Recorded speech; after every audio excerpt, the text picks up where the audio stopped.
usually I ask like how you doing, but I actually want the long-winded answer. So how you been? Shit. I lost my studio in the fire. I ain't even really like look at what I lost in the sense of like just the material. I had some shit on my hard drive, but I ain't even like look through it to really see like what I got, what I need, what I don't have, you know. But other than that, the show goes on, feel me? So I really just been pushing forward, just trying to get through each day. I mean, taking one day at a time. Just try to be better than the day before. It started off as a joke, for real. I mean, the homies, my son Sticks had got a MacBook, and he had GarageBand on the MacBook, and we were just making music throughout the summer on like anything that happened, anything that was funny, we was just making music. And I was the one that was just always, I was the one that was going hard, motherfuckers was freestyling, going off the top. I was the one that's really trying to make my shit make sense. I mean, I was sitting in the corner off to the corner just writing, or niggas wouldn't even be on that for the day. And I would still just be trying to make the words rhyme, and it just got to a point where it was like, yo, you really like being a little too extra serious with this. Why don't you, up it, go to the studio. And I went to a studio. I recorded my first song. I don't even remember what song it was. But all I know is that niggas didn't say it was whack. If niggas would have said it was whack, I probably wouldn't be here right now. I ain't gonna lie, for real, like, doing music been feeling like a video game. When you start off in the game, like a role-playing game, you start off with nothing, and you just learning the basics. I done came from, $15 hour studios to multi-million-dollar equipment. Being up in the skyscrapers, being around, people that motherfuckers admire. Not saying that I don't admire them too, but it's just like I never pictured myself being side by side with J. Cole in the studio, or in the studio with Rick Ross and Ray Murray, So this shit really started from nothing. And to see like how far I've came, it just makes me feel like I could go further. I remember when I first started making music, I dreaded performing. Like, I did not want to perform. I'm like, damn. Shout out to Rockweiler. I was in a group called Rolling United. And he always used to tell us, like, yo, when you do your verses, when you're writing your verses, make sure you can perform that shit. And that shit used to spook the shit out of me. Like, I never told anybody about that shit, but that shit used to spook the shit out of me. Like, not in the sense that I couldn't even tell you why. I feel like I try to be too much of a perfectionist, and nothing's ever gonna be perfect. I read somewhere like being a perfectionist is like a symptom of something. I can't remember what they said, but it was like, nigga, for anybody that always tries to be perfect, like, that's a trigger to a certain trauma that, they have or they went through. So being perfect is not real, but being prepared is always real. Like, I'd rather be more prepared than perfect. Knowing that I'm always prepared, for me. And it took me a few times to learn that, like, I went into things and I wasn't really prepared, and I know how that made me feel. And I was on some shit like, I'm never gonna feel like that again, because it's easy to be prepared, So the main thing is this shit is really more mental more than anything. And when you bounce back from a few things, you start to feel like, nigga, like, I could do that shit again. Like, I lost music before. Like, I done made music with people for a whole year. For shit to go left, and then niggas be like, yo, like, you can't use this music. I made mad music with them niggas. I'm like, damn, all right. I got in my bag and I made more music. That's just me just understanding like life in general or how people work. You know, I feel like the best thing that I could learn to do, or the best thing that I've been learning to do, is how to respond to shit. And like, that's one thing I really want to be extra great at. I want to learn how to respond to shit in the right way, you know, because everything don't warrant the same response. You know, when I was younger, I was real emotional, you know, real fly with the mouth. You know, I say a lot of shit, do a lot of shit that I might regret later, you know. I try to stay away from temporary feelings and permanent actions. I guess that's kind of why, like, I'm the guy that everybody always comes to for, like, advice. I mean, or when they need to hear the truth, I'm the person that somebody's gonna call, because I'm gonna just tell it like it is. And I try to surround myself with people like that, because sometimes I might be bugging. For me, if I'm bugging, I got a group of people. It's really like 3 of them. For me, probably 2. 2 people I could think of off the top is my son Maddie and BC.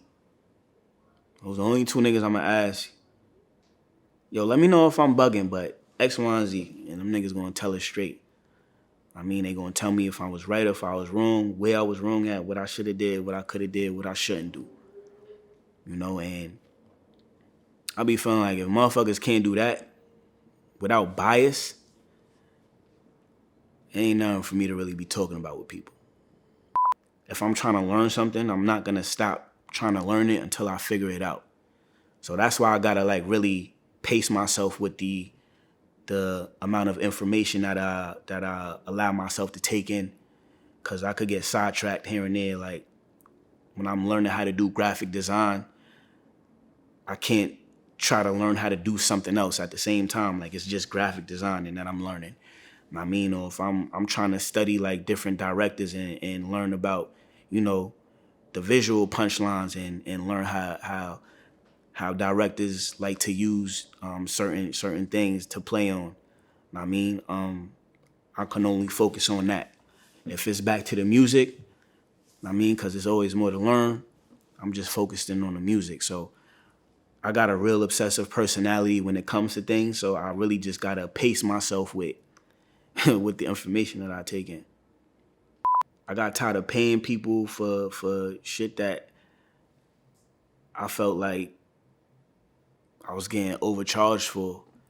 I mean, but it's crazy because once I started doing what I do or doing what I was paying for, I could kind of understand the reason of why a nigga that make beats might charge you $3,000 for it. For me, I actually got into it with one of my homies. I wouldn't say I got into it, but he kind of like made me understand. I mean, my man Rel, Skin of Bronze, dope producer from Queens. Like, I felt like he was just like making beats in like 20 minutes and just giving me a random number. And I'm like, dog, you made this shit in 15 minutes. Why are you gonna try to break me for it? I mean, not that he was trying to break me. I was probably just broke back then, but whatever. And he like, yo, bro, like you not paying for 15 minutes of a beat that I just made. For me, like, this is years and years and years of trial and error and experience. Like, and I didn't really understand what he was saying until I started, you know, making my own shit for myself. People say I'm a know-it-all, but first of all, I only talk about shit that I know about. I'm not talking about something that I'm not well-versed in, you know, but I'm also willing to accept new information, and I like learning new things. I only like being around people that I could learn shit from. If it's somebody that I'm around that's always just on some bullshit, like, I don't like that.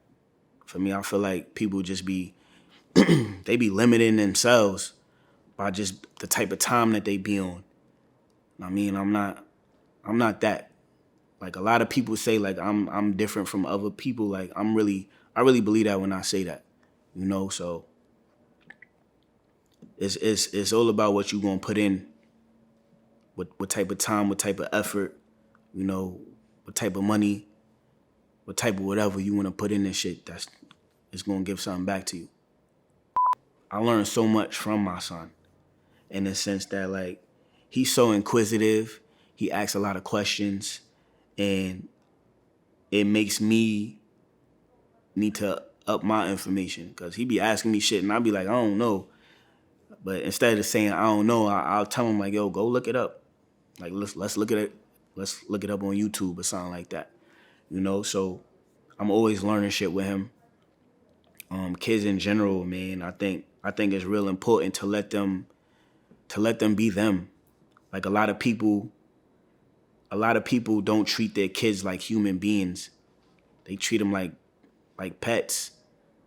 For me, do this because I said so. No explanation, no none of that. Like I don't jack none of that. I came from not feeling like a whole human because I just had to do whatever I was told and I never had no explanation for it.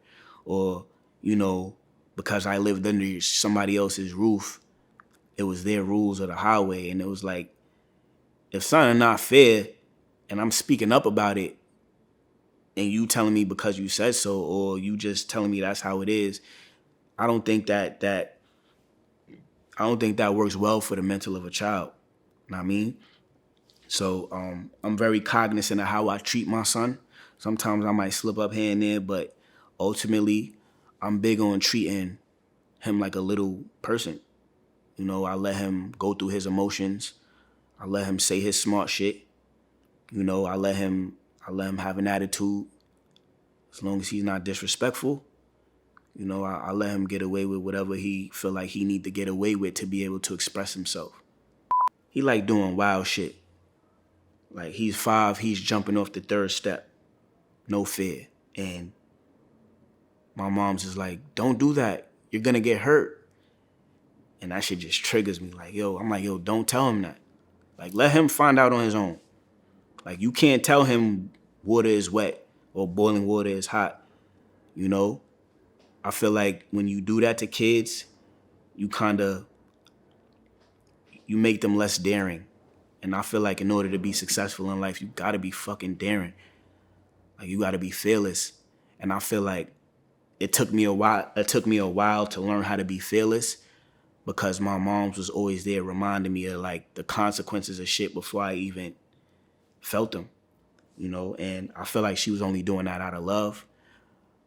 But we not doing that here. For me, if my little man gotta bump his head to know what to do, I'm gonna let him do that. I'm definitely like in my son's ear about little shit, you know, holding the door open for people, you know, buying flowers for women, not just somebody you like, but, you know, grandma, auntie, your cousin, it don't matter who it is. You know, it's all about the gesture, you know, so that was a lot of shit that I didn't learn. I was real selfish, you know, growing up. I wouldn't even buy a girl something to eat because I was just influenced by the wrong things, you know, and I came a long way. I can't lie. But that's just a whole bunch of things that, you know, I want my son to learn. And I know he gonna learn it from me because he's always watching me. I be looking forward to resting. You know, I feel like I be wanting to see like a therapist because my brain just never stops moving. Like my shit is always thinking. And it's crazy because I can't multitask. Like I'm trash at multitasking. But like I really feel like one thing is going on this side and another thing is going on this side and I'm just talking like. So I've been learning like to meditate. I be dealing with like anxiety. So I'm big on like on being mentally healthy, you know, and you can't get like that if you don't rest. So that's one thing I really be looking forward to. It got like a little pouring method that they teach you. Like you just gotta envision yourself in the sun and, you know, you start from the bottom, from your feet, and you let the sun just fill you up with light. I mean, and as your body gets full, like whatever, like if I have pain in my knee, and visually, you know, the light is going up my legs, and I'm thinking about my knee. I mean, I'm just aware of like my body, what's going on with myself. You know, and then eventually I just let it go past, and then just fill the rest of my body up with that light. You know, but ultimately that's really how I learned to like quiet my mind, in a sense, because that's the only thing I be thinking about. You know, the app also taught me like when your mind wanders off, like it's all right. Just try to bring it back. You know, so it's fire. I should only take like 10 minutes out of my day. And I realize like I'm a lot more calmer. Like I'm not high strung. I'm not on edge, in the sense where if somebody says the wrong thing to me, I could just black. Like I don't like doing that. You know, I lived my life, like the first half of my life, just always in defense mode, ready to black on anybody that say some dumb shit. Now I don't know what I do, honestly, but I'm not that. I'm not what I used to be with it. What other people got going on don't affect me. Not in the slightest. You know, in a sense where I'm not hating on what nobody else got going on, because that's not me. Feel me? But when somebody got a little bit of success going and it's something that we could celebrate, I'm down for the celebration, because that's what I like. That's the type of shit I'm on. Feel me? I've never been like a hater. I've never been one to downplay anybody's profession or you know, success. And I would want people to be on that same type of time for me, even though like that's probably not gonna be the case. You know what I mean? And this is why I just feel like I'm a rare person, because a lot of people can't stand eye to eye with somebody else's success without feeling a way about it. Like my homegirl, Connie Diamond, just signed a Def Jam. I mean, I met her on like Instagram. Feel me? And to see her where she's come, like she came from the bottom to a major label. You know, that motivates me. You know, my other homegirl, Kaya Baby, I mean, she be running around with 50. She gets love from a lot of people that a lot of niggas look up to. I mean, and that's just motivation in itself. So I like to look at other people's success. You know,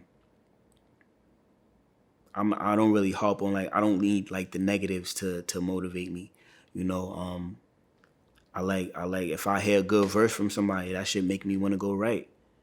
You know, so I just like good shit happening for people, you know, because I just feel like, I mean, we on the same path.